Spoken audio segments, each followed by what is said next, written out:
So just by way of starting off the second morning, I thought I would just recap some of what I think are the most important points from yesterday's talks that I hope you're going to take home with you. Number one is the extreme heterogeneity of cancer. Cancer can affect, as I'm sure you're aware, and you learned yesterday, multiple organs, and the prevalence of cancers at different sites is quite different.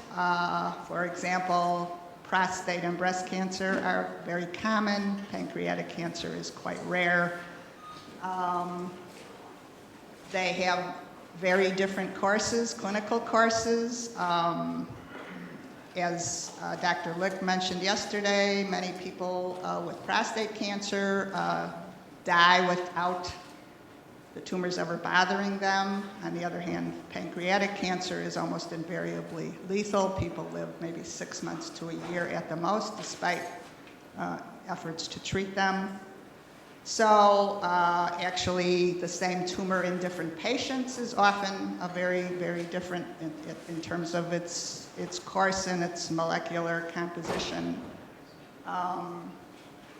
And actually, within a tumor, I don't know if anybody touched on that, but I mentioned it yesterday when I showed you some immunohistochemistry, that even within an individual tumor, there is a quite pronounced degree of heterogeneity. Because the tumor is constantly evolving, making it extremely difficult to treat. So despite the heterogeneity, though, there are common features. This was highlighted in Sam McBrayer's talk on the hallmarks of cancer. So there are essential features that almost all tumors demonstrate, and they need these features in order to show their tumorigenic phenotype. They can proliferate indefinitely. They don't respond to external cues. They can evade apoptosis or cell suicide.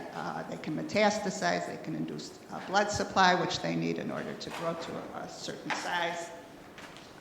The other thing that I hope you learned yesterday is that there's multiple etiologies. Of course, one of the big risks of cancer is getting older because genetic lesions accumulate with age. But there's obviously some lifestyle determinants: sun exposure, smoking, occupational exposures, microorganisms, certain viruses and bacteria can predispose you to getting cancer. Another factor which is recognized to predispose you to cancer is having certain inflammatory diseases. For example, inflammatory bowel disease. Inflammation generates a lot of reactive oxygen species, and these species damage DNA. So there's multiple etiologies. The other thing I'm sure you realize is that cancer is just, these cells are dysregulated at multiple levels. The DNA there's just multiple genetic lesions, abnormal numbers of chromosomes, chromosomal translocations, pieces of DNA are lost, pieces of DNA are amplified, there's point mutations, and a lot of effort has gone into trying to catalog these genetic lesions and trying to understand which of them are actually key to tumorigenesis. We talked a lot about studying cancer cells, that you can culture cancer cells in a variety of systems, ranging from just growing them on tissue culture plates to growing them on substrates, which are coated onto the tissue culture plates, to growing them in three-dimensional systems.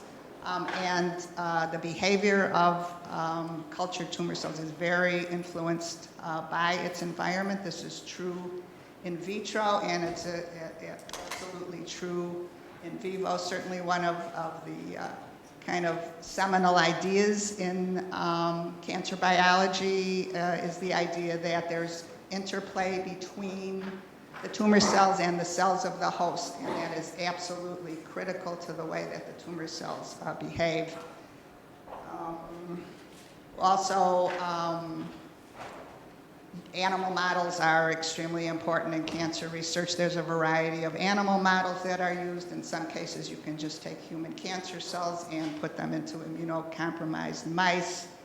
You can inject them subcutaneously. You can inject them intravenously. You can inject them at their normal site. You can put human pancreatic cells into the mouse pancreas. That's called an orthotopic model. Or you can use mice which have been genetically altered to develop tumors spontaneously. All of these models have their pluses and their minuses, but they're all used in cancer research. And I think actually John Crispino, who's our next speaker, is going to talk a little bit about how these mice are generated. And finally, that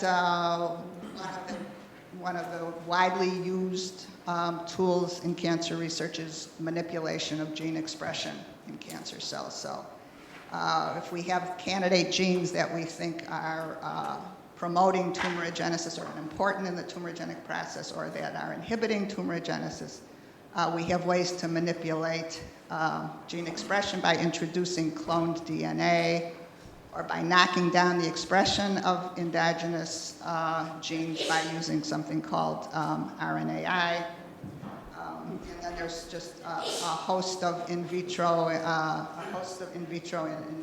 assays that are used to assess the effects of altering the gene expression. So with that recap, I'm going to introduce our first speaker of the morning. The sheets, the evaluation sheets have two sides. Please fill out both sides. Okay. Okay. So we, the oncogenes and tumor suppressor genes and signaling pathways were all mentioned yesterday. Dr. Crispino is going to expand on these topics today. Just to let you know, Dr.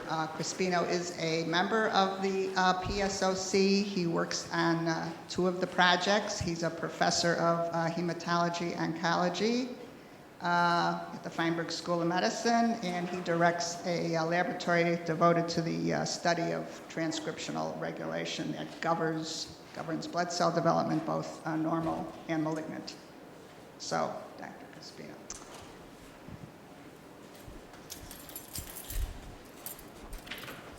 All right, thanks, Bennett. Thank you guys for coming back to the second day.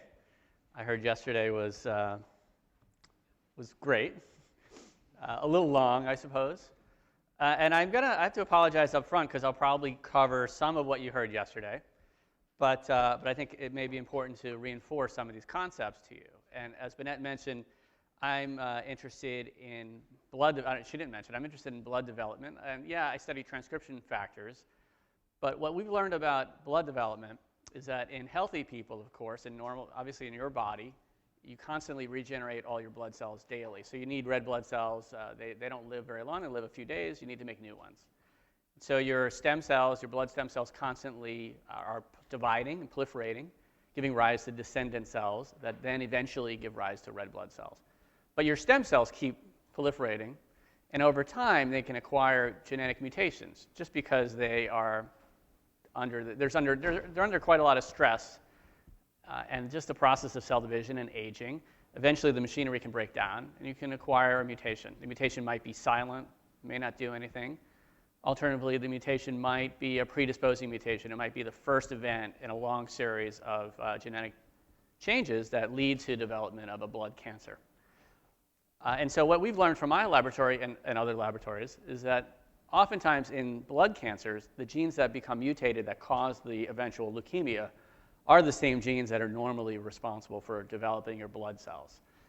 And again, it's just this process whereby just the stress of division and acquisition of genetic mutations, maybe they're caused by environmental effects, some cases by viruses, that these cause changes in your DNA that eventually lead to formation of tumors.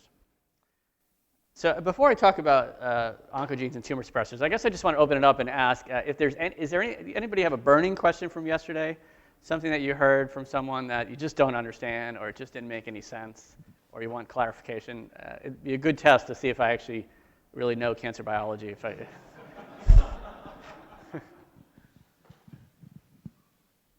Any takers? How was the? I'm just curious about how the talk on flow cytometry went by James Marvin. Was that?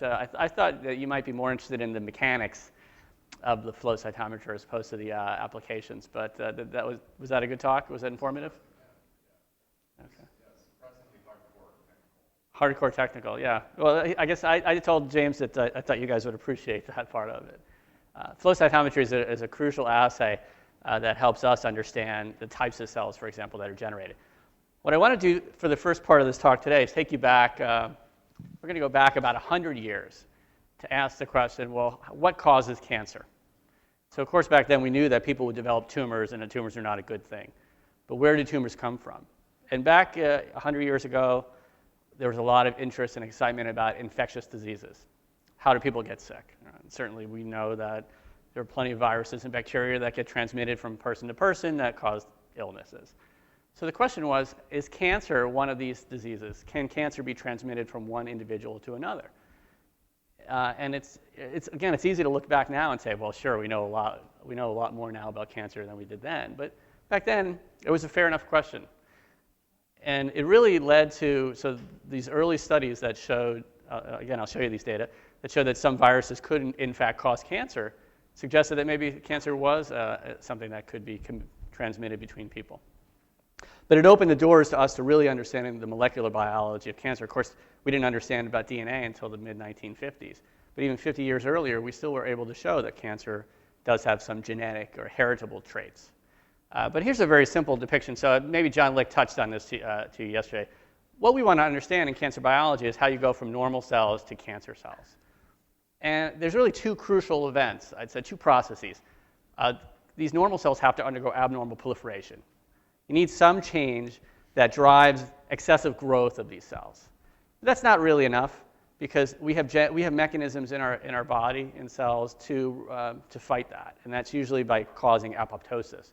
So your body normally, if you had a genetic event that led to upregulation of cell division, you should respond normally by killing off that cell, by normal cell death. So you also need mutations to block survival pathways. And this gets to this idea that cancer, again, is a multi-step process. One single mutation generally doesn't cause cancer. It may set up an event where you have abnormal proliferation, but you need some other event, blocking cell death, for example, to then drive cancer progression. And so, yeah, we want to identify, again, what are these cancer genes? What are these genes that, when mutated or misexpressed, drive this oncogenic process? And so I think John Lick touched on this yesterday. So we broadly group these into two different classes, oncogenes or tumor suppressor genes. And so oncogenes, for example, they're classical genes called RAS, HER2 in breast cancer, a tyrosine kinase called SARC. And these are genes that we know when they're activated, they stimulate proliferation, survival, and cancer. They are also, they have normal cellular counterparts. So in normal cell processes, these genes are important. We refer to the normal gene as a proto-oncogene because it's just responsible for normal, let's say, normal cell division. And something has to happen to that gene in order for it to become an oncogene. So it must be activated. And we know now that that is usually by either mutation, so changes in the protein sequence, changes in DNA that result in protein changes, or by dysregulation, so changes in the promoter sequences, or changes in other factors that regulate that gene that may turn it on too much. So again, oncogenes are generally, we want to think about oncogenes as things that we overexpress or we activate inappropriately. And so and the opposite of that are tumor suppressor genes. And some of the famous tumor suppressor genes you may have heard of are P53, BRCA1. You may not have heard of this PTEN. This is a gene that regulates a survival pathway in cancer in cells. And when these genes are lost or mutated, they no longer can restrict cell growth or survival. So their normal function is to inhibit cell survival and proliferation, to kind of act as brakes. And in tumors, you must inactivate these genes. So you inactivate a tumor suppressor gene or you activate an oncogene. just getting back to maybe what you talked about yesterday a little bit, hopefully, is how do you model cancer? Well, when we want to model an oncogene, we want to lose function of the oncogene. So we want to when we want to inactivate, we want to model a tumor suppressor. We want to show loss of function. So a great system that my lab and lots of cancer biology labs are use mouse knockouts. So we make a mouse that doesn't have the PTEN gene, for example. And we can show that mice that don't have PTEN, or the cells from the mice that don't have PTEN, they survive aberrantly, and they can eventually give rise to tumors. And so you use animal models as a classical way to test the activity of these different classes of genes, oncogenes and tumor suppressors. So I just want to go over a little bit about the discovery of oncogenes, and then talk about how does a proto-oncogene, or the normal cellular counterpart of this, become an oncogene. And then I'll talk a little bit about the mechanisms of oncogene action in signaling regulation and how that drives tumor production. And I'll give you one example at the end about some studies for oncogenes.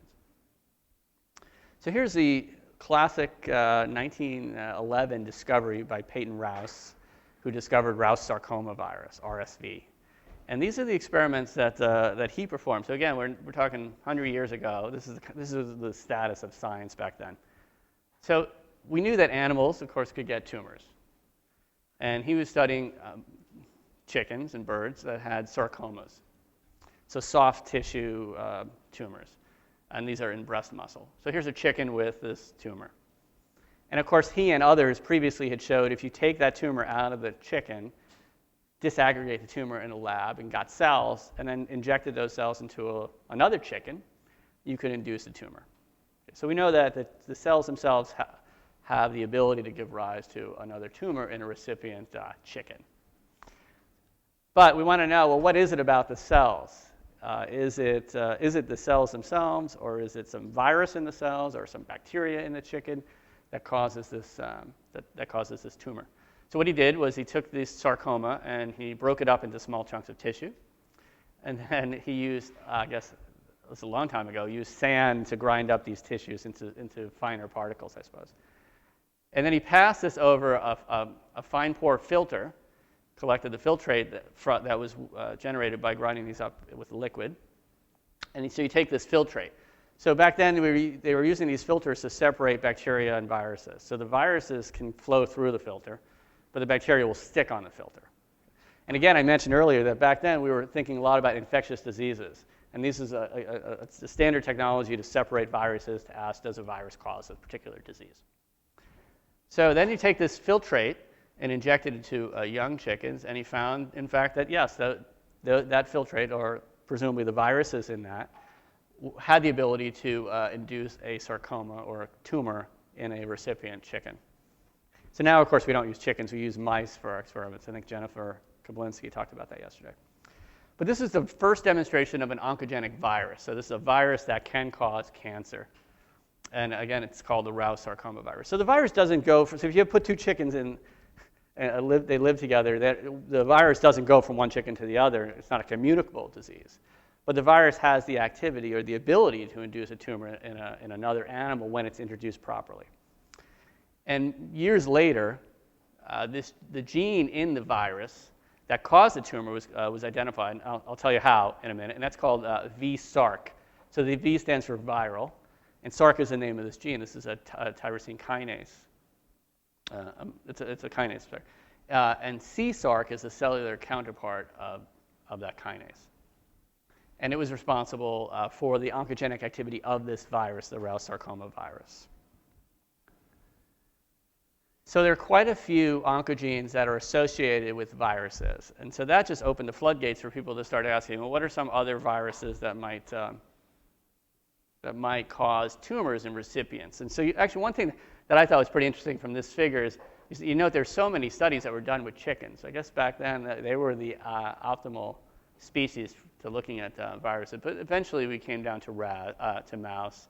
And there's been a fair amount of work on cats. So a lot of feline leukemia viruses or feline sarcoma viruses have also been studied. And there's a variety of tumor types that were studied historically. So let's jump to much later from 1911. So in 1970s, Michael Bishop and Harold Varmus did some experiments that won them the Nobel Prize in 1989 for showing that normal animal cells contain these non-cancer causing genes that are very closely related to the viral oncogenes, and came up with this terminology, proto-oncogene. So again, it's normal cells have c-sarc, doesn't cause cancer, it's regulated properly, it's expressed properly, it's a normal protein, but when it's altered in some way to make it the viral counterpart, then it has the ability to confer tumor production. And so how do you identify these viral oncogenes? And at the end of the talk, I'll tell you about how we are doing that in this current era. But how did you do it back in the 70s? Well, they were using techniques, hybridization techniques. And so they were taking, so these are RNA viruses, retroviruses.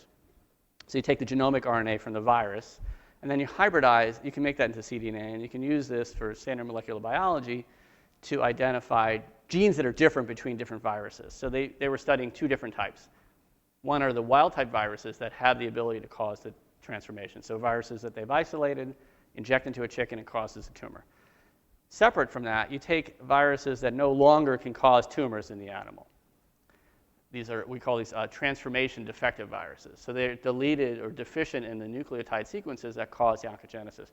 So the theory is that these are essentially the same viruses. The difference is one can cause the tumor, the other one can't. How do I figure out what's the difference? Now, of course, we would just sequence the whole viral genome and we could figure it out. But back then, they didn't have that ability. So what they did was they take this viral RNA and use reverse transcription to generate cDNA and degrade the RNA, and then they were left with the cDNA, and they hybridized that to a viral RNA of the mutant that's deficient. So the red here is the viral cDNA that can cause tumors, and the green is the virus that can't cause tumors. And you just hybridize those, and you look for differences. And what they found was that the virus that can't cause a tumor was missing a segment of DNA or RNA, or let's say genetic material. And it turns out that you could sequence that material and identify the sarc gene. So by this strategy, they showed these DNA sequences that encode sarc are missing from the virus that can't cause a tumor anymore.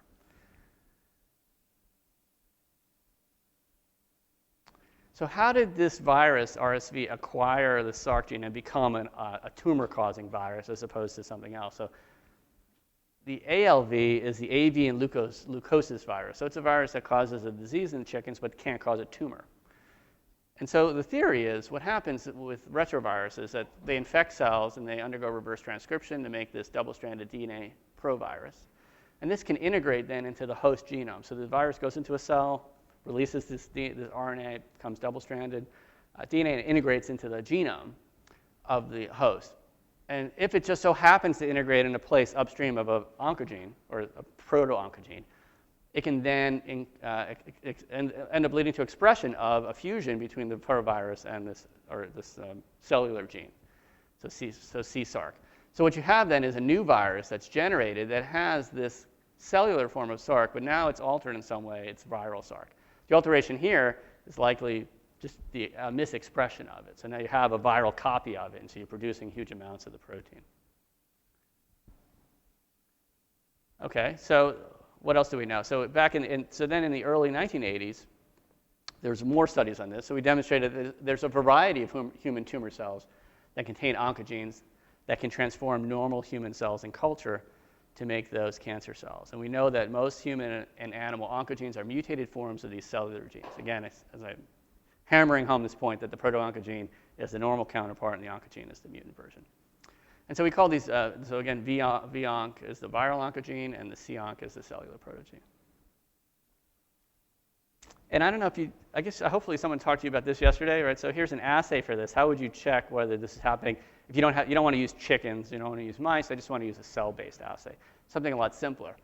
So we just use tissue culture experiments. You take mammalian cells in culture, and mammalian cells in culture have what's called contact inhibition, right? So they shouldn't just keep piling up on each other. When they come in contact with another, it ends up leading to cell cycle arrest.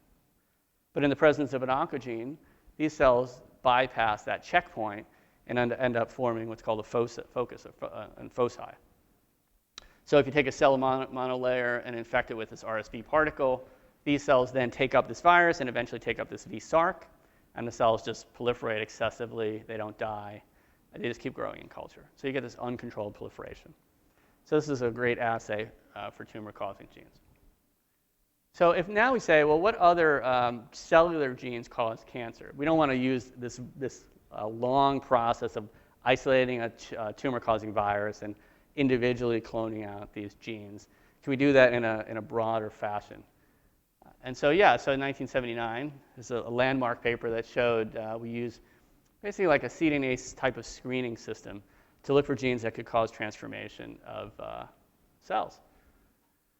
So here you're taking mouse fibroblasts that are chemically transformed, and you extract DNA from those, and take the DNA and put it into normal mouse fibroblast.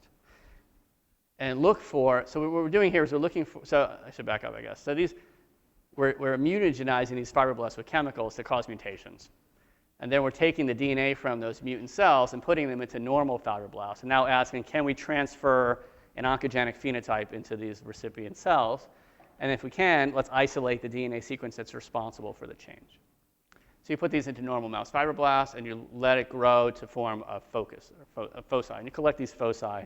You could harvest DNA, and then you could look for the genetic mutation that led to the change. You can also inject these foci into mice and show that they lead to tumors. And it was demonstrated then that chemically transformed cells carry this oncogenic activity and can cause transformation both in tissue culture cells, cause these foci, but then also in a recipient animal can cause a tumor. And this is another way that was done to look for these, look for tumor-causing oncogenes. You take DNA from human tumor cells. And so now we're not chemically mutating them. We're taking tumor cells and transfecting those into what are called 3T3 cells, or fibroblasts. And we're again looking for formation of foci. And then we extract DNA from these and use that DNA to transform other cells. And you can repeat this experiment, and eventually extract the genomic DNA and isolate the particular DNA sequences that lead to transformation events.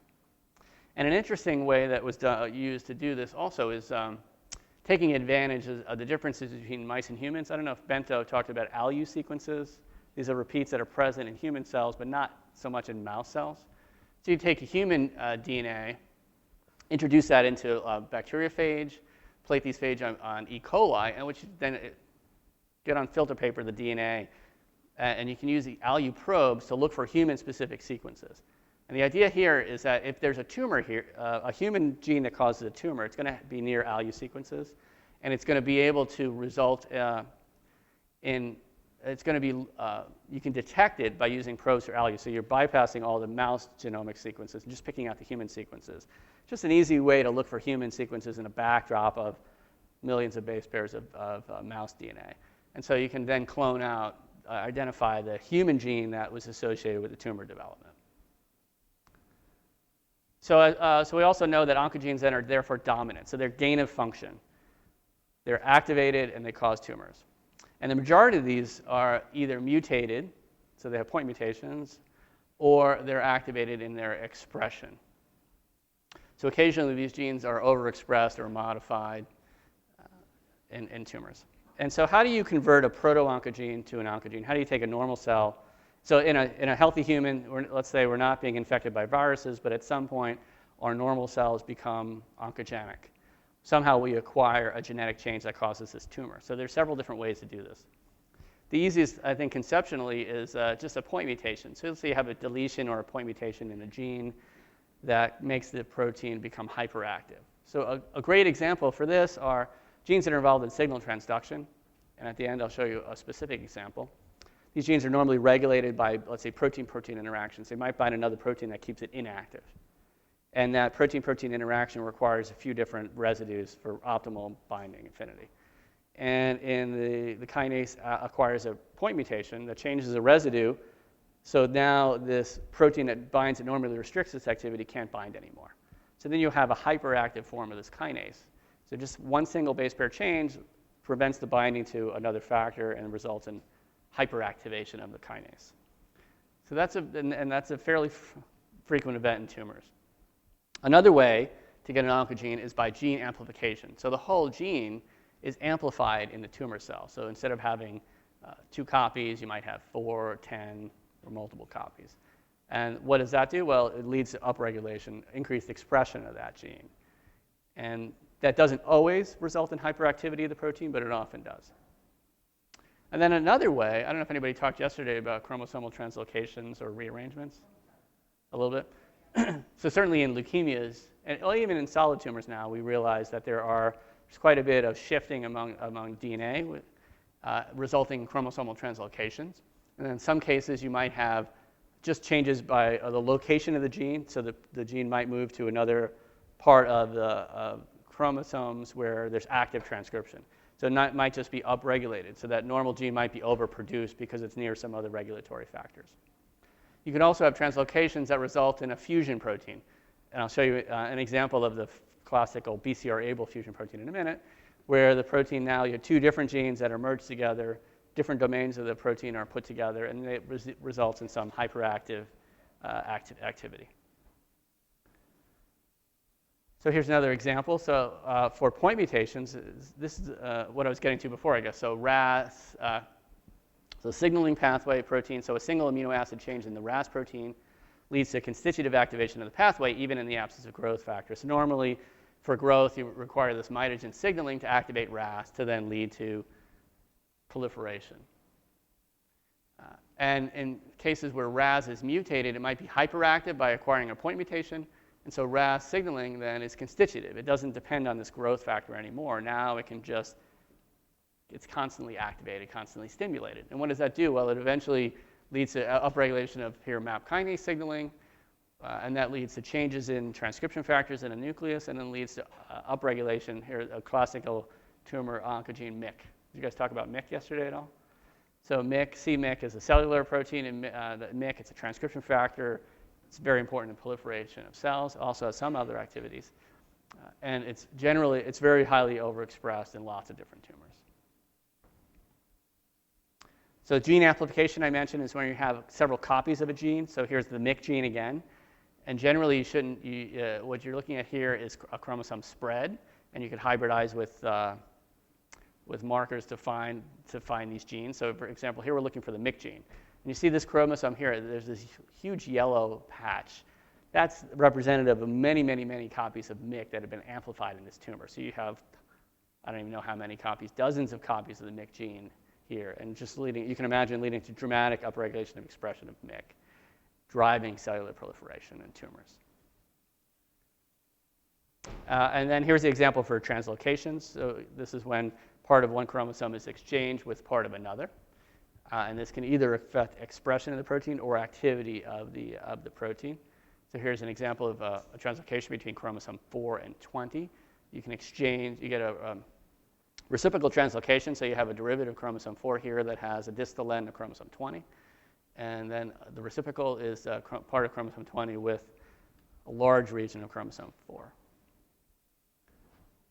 And did you talk about Bcr-Abl yesterday? Who did? Dr. Licht. He's in the back. I'll just mention it again. Oh, you talked about that too? No, I'm just kidding. Thanks, John. Anyway, okay, so you guys already know this. So Bcr-Abl translocation is the Philadelphia chromosome, where you have a fusion between chromosome 9 and 22. And what that does is it leads to hyperactivity of this Abl kinase. And this translocation is associated with, as John, I guess, told you, chronic myeloid leukemia, but also in some forms of acute myeloid leukemia. Yes? So why does it happen so reproducibly at the same location? It looks almost as if there's like an instability point there. So. Yeah, I guess it's because, I'm not a chromosome expert, but I think certainly some regions of the chromosomes are more, so Michel Lebeau studies fragile sites. And we know that there are certain sites in chromatin that are prone to changes. And so I think there's a couple of points here. So probably these regions in the chromosome are some way, their structure is a certain sense that they're able to be accessible to have this translocation event. Or they're unstable in some ways, but they're close to one another, so you get this translocation. They're also, it's highly selected for. So if you have, I think that's another side of it. You may have these breakpoints just, let's say, a kb away, and resulting in a fusion protein that doesn't lead to any activation of the Bcr-Abl pathway. And those cells would presumably just die off. So you have this intense selection for the event that leads to this hyperactive. So there are some translocations where you can get, the translocations are not quite as precise. You can get some variation, and you'll still result in a fusion protein, or you'll result in changes of regulatory sequences that it may not be exactly the same precise breakpoint in all patients, but the same regions in generally. So I think it's a combination of these two. One is a selective advantage, and the other is just the propensity for these chromosome regions to exchange. There's a very cool recent development. So now we can use, I don't have slides for this, I apologize, but we can generate animal models now where we can force translocation events. And so this is by using something called the LOXP-CRE technology, where we can take a short DNA sequence called these LOXP sites, and we can take two of those sites, and if you put two of those sites surrounding a piece of DNA, these are repeat sites that are recognized by a protein called CRE recombinase, which will then result in recombination between the two sites and excision of the intervening DNA. So you can put LOXP sites on different chromosomes. They don't have to be on the same strand of DNA. And so you can make a mouse in which you have a chromosome, a LOXP site on, let's say, chromosome 9, and another LOXP site on chromosome 22. And then in the presence of this recombinase, you can force an event, a translocation event. It's fairly rare. It's a lot easier when the two LOXP sites are on the same piece of DNA. You can imagine the incidence is very low when they're on different pieces of DNA, but you're still able to force translocation events. So you can make a mouse where you can inducibly cause a translocation and then cause disease. So it's a fascinating, relatively new development in the field. So I guess John also mentioned then, so the Bcr-Abl kinase is constitutively active, and what drug companies did right away when you found out about this is say, well, let's develop drugs that can inhibit this kinase activity. The drugs can inhibit normal Abl, or we want something that's, even, if possible, something that's selective to inhibit the Bcr-Abl translocation. And so the drug that was developed is called Gleevec, and this drug can interfere with the kinase activity and very efficiently result in blocking leukemia in patients. And I'll give you another example. So this is a classical great outcome where we identified this genetic cause of CML, this Bcr-Abl translocation, able to work with pharmaceutical companies to come up with small molecule inhibitors of the activity of the kinase, and then take those inhibitors in the clinic and show, yes, they very effectively block proliferation of these mutant cells. I'll show you an example at the end where we're in the middle of that science, and it doesn't seem to be so obvious. It's not so easy. So I don't want to leave you with the impression that cancer is going to be that easy to solve when we find the mutant kinase in a new tumor type. Just because we come up with drugs that block that doesn't mean we're going to be able to cure the disease, because there's lots of other genetic events that are happening. I'm going to skip that. So just summarize some of these oncogenes that are identified in human tumors. So KRAS mutations are very common here in colorectal tumors. There's about 40 to 60% of the tumors have KRAS mutations. Gastric cancer often shows overexpression of growth factors and their receptors, so PDGF and EGF. If you have too much growth factors, of course, you have too much signaling in the downstream cells. If you have too much receptors, you may also have increased signaling. Pancreatic cancer will often have KRAS mutations, and these are a specific type of mutation that you see that leads to constitutive activity of the kinase. Breast cancer there's lots of different subtypes of breast cancer, lots of different oncogenic events, but one amplification of the HER2 gene is prominent, leads to poor prognosis. Lung cancers, we commonly see MYC amplification and KRAS mutations. And the work that John and I both do is looking at hematologic malignancies. I already mentioned Bcr-Abl. There's quite a few lymphomas that have translocations that result in constitutive activity of MYC, or a constitutive expression of MYC. There's also mutations in N-ras, and I'm going to talk at the end about mutations in a kinase called JAK2. And so when we think about heme malignancies, and we each have our own special leukemia we like to study, we want to know what are the genetic events that cause these tumors in patients. And I want to skip these slides also because I think Bento talked about that. So what are some of these new tools to identify oncogenes in patients? And maybe Shangui talked about shRNAs with you and siRNA technology, so we can use this new technology, RNA interference, to knock down or interfere with expression of genes. So you have a tumor cell, and we can knock down every gene within that tumor, and we can find out which genes when you turn them off, blocks the tumor progression. So that's a nice new way to identify tumor-causing genes. But I think the most exciting advance is to use next-generation sequencing. So nobody talked about this? So we now have the ability to sequence entire genomes of people, right? So we can take your DNA, costs a lot of money. It used to cost, I guess the estimates were initially $1 million per genome. Now we're actually down to, I think the newest estimate is about $30,000 to sequence one copy of your genome. We want to sequence, in a patient, of course, we want to sequence 2 copies of the genome. We want to sequence the diseased tissue, and then separately we want to sequence some healthy tissue.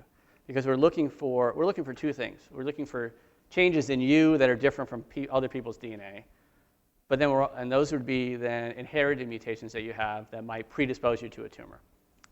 But we also want to look in your tumor sample because there are going to be changes in the tumor sample that are not present in your normal healthy cells. And so the idea is over time we should be able to develop genomes from hundreds of people or thousands of people, be able to compare your normal DNA to that person and then also your tumor DNA to those people. So there's a group at WashU that's very prominent in this field. So looking at patients with acute myeloid leukemia, for example. So they published a few papers from this. And the very first experiment they did was to take a patient with I think M0, some subtype of acute myeloid leukemia, patient who had a normal karyotype, so they don't have crazy chromosome rearrangements, but we know they have some mutations that cause cancer. So they took those disease cells, AML cells, and then they also took some healthy cells from that same person, and they ran them through this next generation sequencing technology and so in their paper, which was published I think in Nature, they said that there were 8 changes that caused the cells to become cancer cells. So when you read the paper, you say, wow, that's great. So there's only 8 changes in this one patient that then caused tumors. And they went back then and asked, of these 8 genes that were mutated in this AML sample, how many other people with AML have similar mutations in those 8 genes? And some of those genes are ones we know that cause cancer, but other ones were new. And in that paper, if I remember correctly, they went back and found no other AML samples had those other mutations.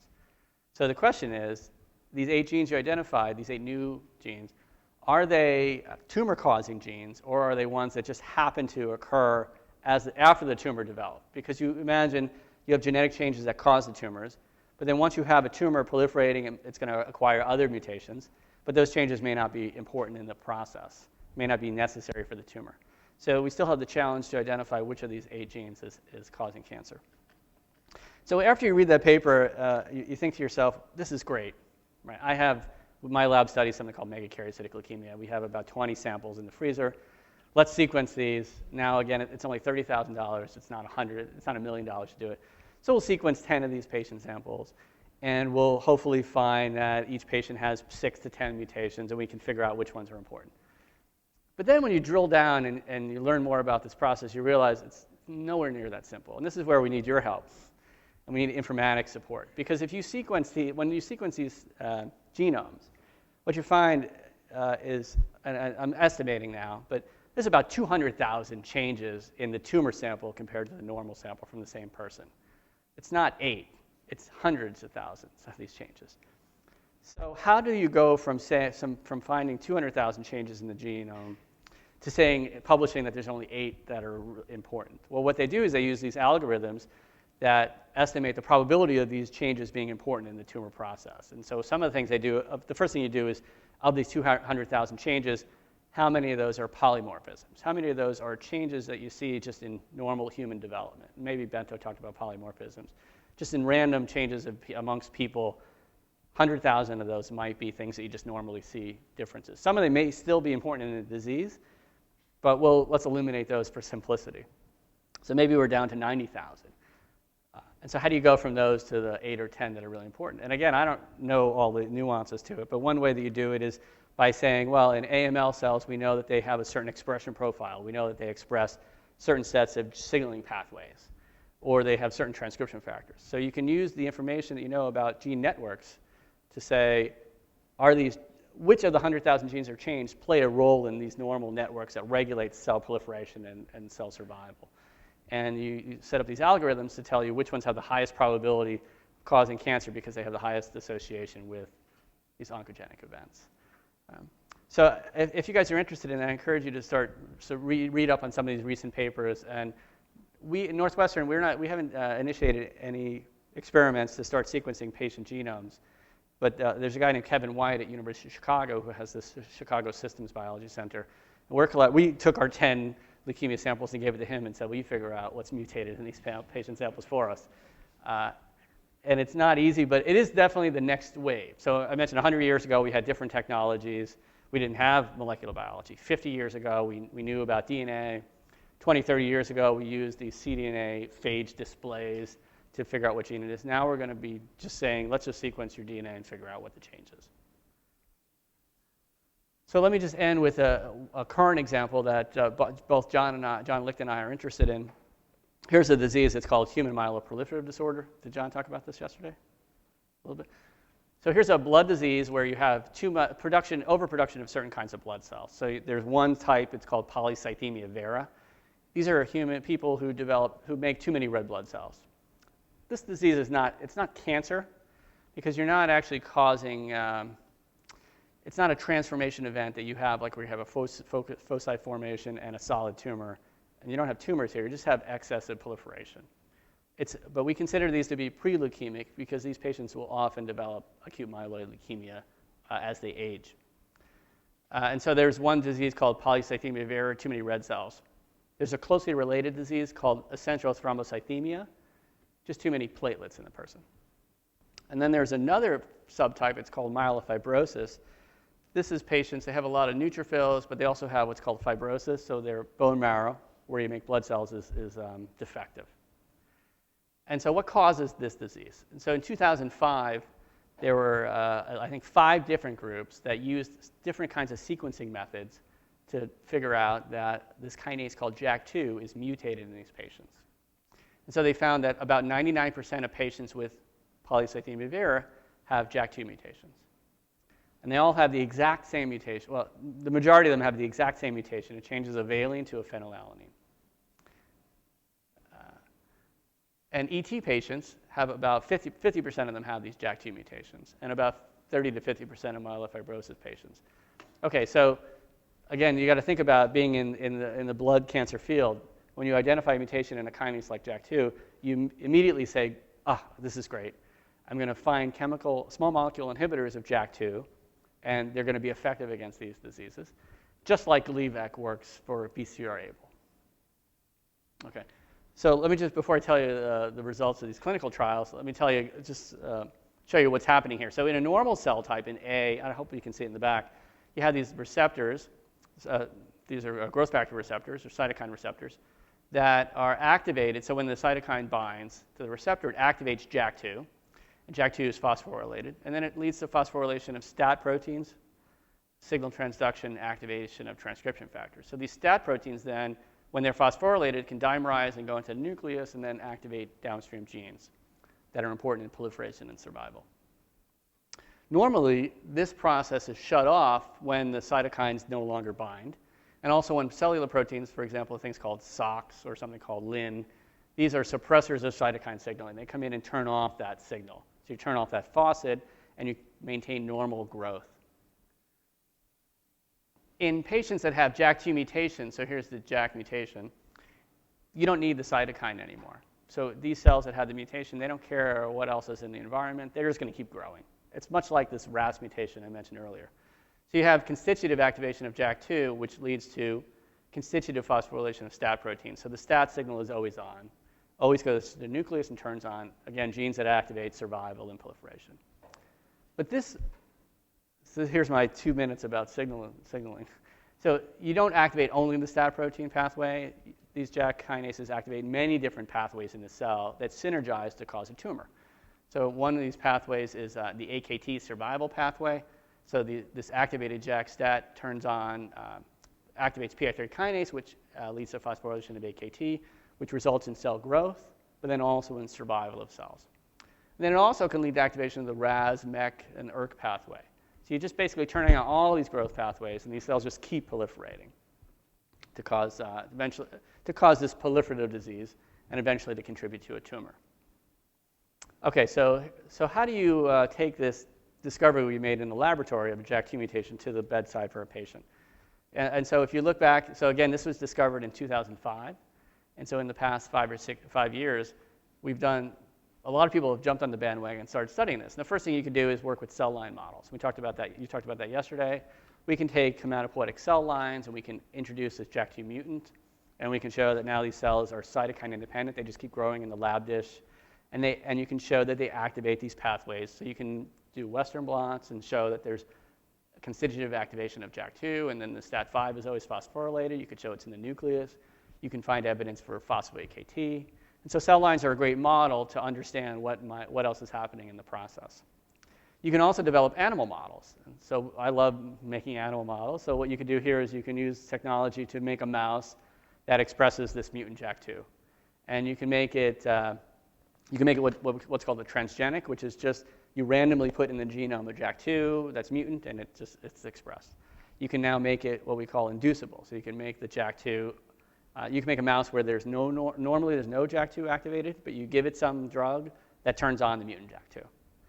You can also do what we call a knock-in. So you can replace the normal copy of JAK2 with a mutant copy of JAK2, so that when the animal's born, it has the mutant copy. Then you can also make an inducible knock-in. So you make a mouse where it's normally making the normal JAK2, but you give it a drug, and the same genomic location, now it starts making the mutant JAK2. And so these are just nuances, but very closely approximating the human condition, switching from a wild-type copy of JAK2 to a mutant copy, just by some drug. And what you find when you make animals like this is that the animals develop a disease like in humans. You have too many red blood cells or too many platelets. You get what's called myelofibrosis, and the mice usually die from the disease, or they're just very sick. So the animal models teach us about the etiology of the disease, but they also serve as a great platform to test new drugs. And so here we have an animal that has this activated JAK. We can use it to test JAK and kinase inhibitors. And so, of course, once the JAK2 mutants were identified, lots of different pharmaceutical companies jumped on that and said, well, let's identify small molecules that could block JAK2 kinase activity. And several of these companies, they're all successful, of course, because they can all make these inhibitors.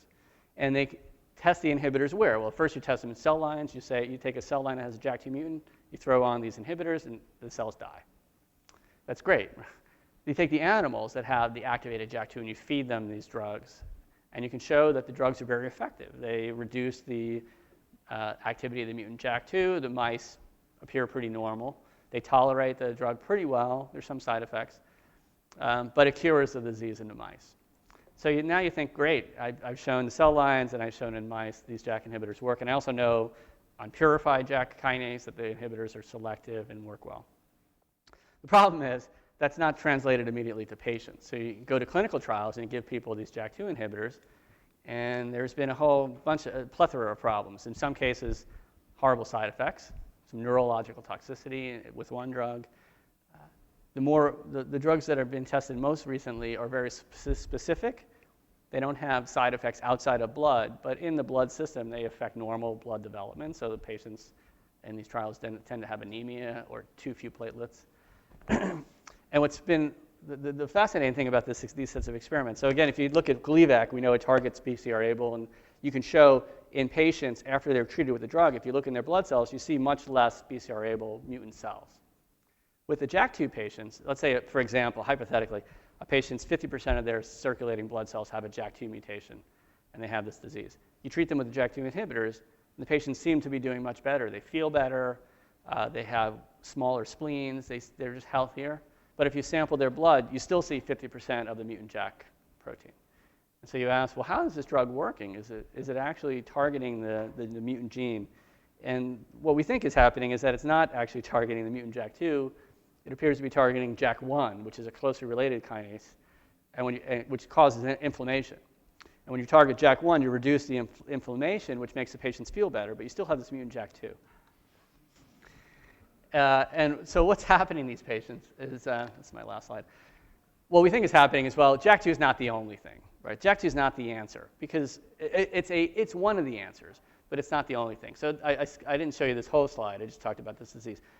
What we think is happening now is that JAK2 is a relatively late event in the progression of this disease.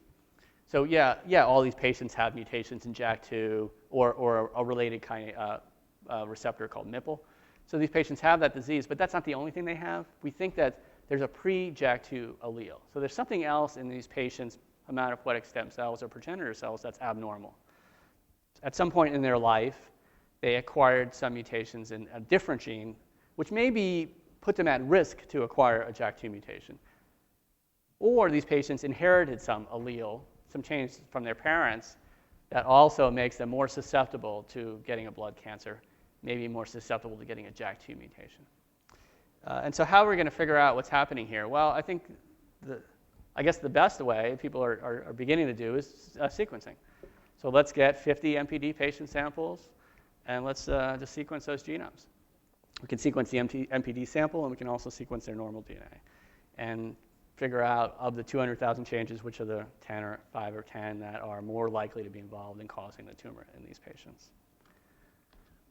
So with that, I guess I'm finished with the formal presentation, but I'm happy to answer any questions about this or about anything else from yesterday. John. Oh, yeah. Thank you. I'm puzzled about, well, about many things, but one thing right at the minute, which is, so there's Weinberg transformation, where you take a cocktail of 3 or 4 genes and you can transform many different cell lines.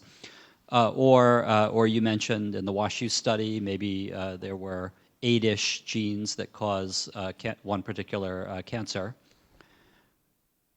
But then you also reminded us that there exist oncoviruses.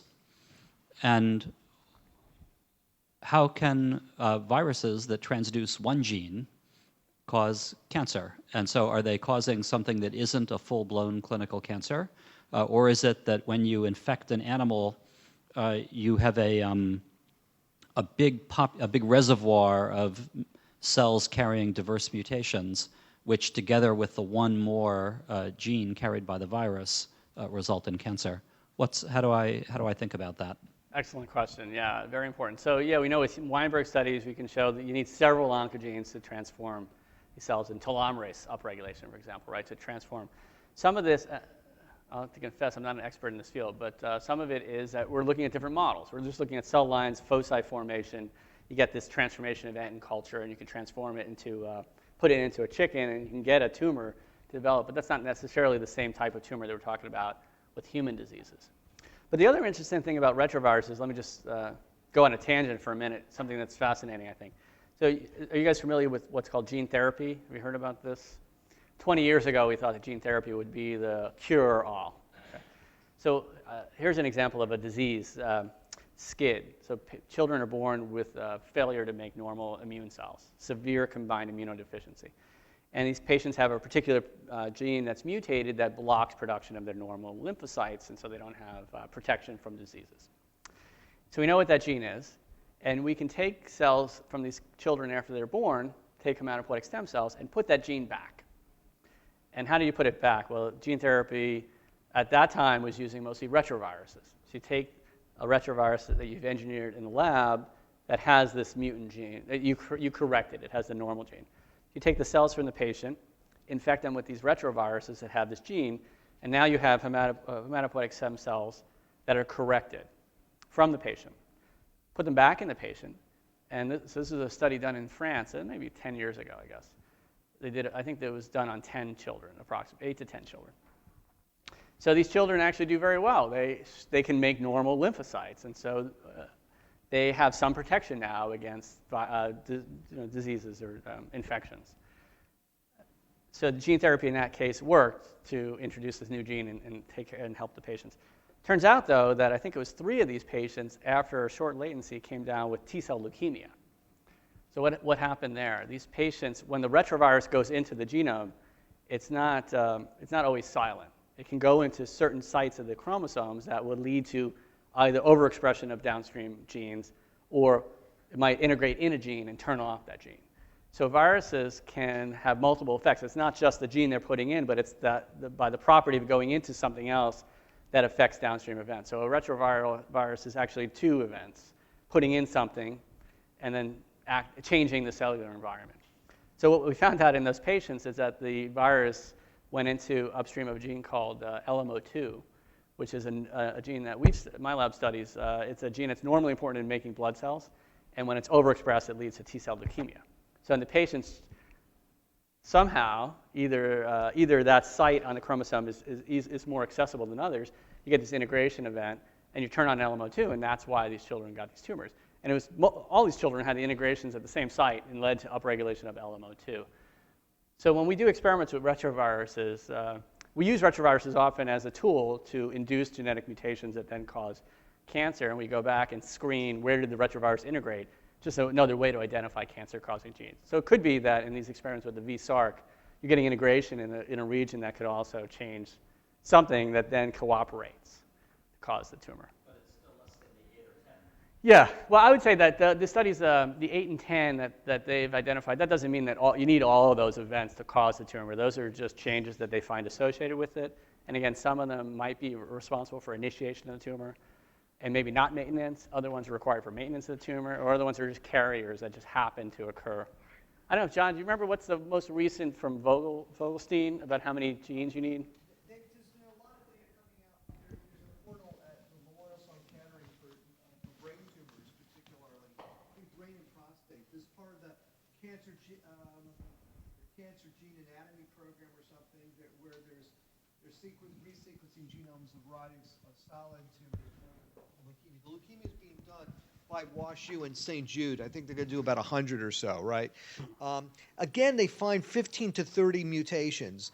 And these have been, one of the early papers from Vogelstein, they looked at breast cancer and breast cancer cell lines, and they found genes that were mutated, a certain frequency. And then they try to use statistical methods to determine which genes are actually the drivers that are driving the tumor, and which one are passengers along for the ride. I find that approach extremely unsatisfying. And actually, there was a huge technical comment on that by Eric Lander, kind of bashing their entire approach. So I think, basically, I don't know how you statistically determine what's important, what's not. If a gene occurs in a recurrent way, 10, 15, 25%, you can't help but think that this has got something to do with the disease. And then you have to do this kind of approach where you actually have to go and put the gene into animals and do sort of recapitulation. So I think a half dozen though genes will be important. It'll turn out, but there'll be many more that are carried along. Mm-hmm. So I noticed you skipped over the slides on epigenetic changes. Do you think possibly that epigenetic changes occur earlier than the genetic changes, or is it occurring after? That's a great question. I skipped it because I thought that maybe Bento had covered some of that yesterday. That's a great question. I think that, I don't know the answer to it. I don't think, do we know? I mean, I guess, I don't think we know the answer to that. I know John's former postdoc, Ari Melnick, has been studying epigenetics in AMLs and leukemias, and can find epigenetic class. If you characterize all the epigenetic or methylation marks, you can classify leukemias actually differently from classifying them by gene expression patterns. That doesn't really answer your question, but I guess that they could be setting up an environment that cooperates with mutations, but they can also be cooperating after the fact. I think we just don't know. Does epigenetics occur earlier? And it could be, though, part of the what we're knowing, for example, is the JAK2 mutation, for example, causes tyrosine phosphorylation of histones. So it could cause epigenetic changes. There could be earlier things. We know that this TET2 gene is mutated early in many cases. MPN. It's a DNA methyl hydroxy. It basically turns methylated cytosine to hydroxymethylcytosine. We don't really know what loss of that gene activity does. We don't know how that could be an early epigenetic event that could then, make, perhaps for all we know, maybe makes it more likely that JAK2 is going to be exposed to mutagens. We don't know. But actually, we're doing an experiment now with Ari Melnick. That maybe in 6 months I can tell you the result. But we work with patients, children who have Down syndrome are prone to getting leukemia at an early age. And so we have fetal liver samples from these children, from fetuses with Down syndrome. So we have DNA from that, non-diseased. We have DNA from children with Down syndrome who have a pre-leukemia. And then we have DNA from these children who have acute leukemia. And so they're not the same individual, but we have sets of DNA from multiple individuals. And the question would be, what are the epigenetic marks in the fetal liver that's normal? What are the epigenetic marks in the pre-leukemia? And then compare those to the acute leukemia to ask, are there changes that are recurring in different individuals that might be predisposing, and which ones might come after? We know about some of the oncogenic events that occur also. So we may have some answers to that question for the next PSOC Science Jam. Or not the next one, the one after that. Yeah, John. Okay. So I think How they're much all time do we have? simple to answer. Question number one is, what's the mechanism for the massive gene amplification that you showed as one cause of oncogene overexpression? That's a simple question, yeah. I don't know the answer to that. But I'm sure it's simple. Don't know. Because you're mentioning like that region of the chromosome that has thousands of copies of the gene. In that case, right? yeah, in some patients. I didn't realize that could ever happen in human cells. I think we should ask Michelle LeBeau. Michelle will know when about she that, gets okay? back, to the She has cell lines for those carrying those kinds of things. There are cell lines that are made that have multiple, I don't know, thousands of copies, but sure, multiple copies, yeah. And question number two is, so you guys have been working on discovering oncogenes for 20, 30 years. At this point, have we run out of oncogenes to discover? More or less, is it the list of usual suspects that always comes up in new discovery studies? I would say no. Yeah, No. So, no, right. No, we haven't exhausted it. We work again on some subtype of AML. Yeah, and we can randomly sequence lists of 20, 30 genes that are our usual suspects. We don't find those mutated. We haven't exhausted it. I think the way to exhaust it is by the whole genome sequencing. To ask, let's go through all kinases. Because genes that, obviously right now, this gene, let's say gene X, isn't really well studied. We don't know if it's mutated in patients. We don't know if overexpression causes tumors. But we may find that to be another oncogene. So yeah, we're not quite there yet. Oh, and my third question is about blood cancer. And so blood cancer starts out with proliferation of cells in flowing blood. But at some point, you get either invasion or metastasis.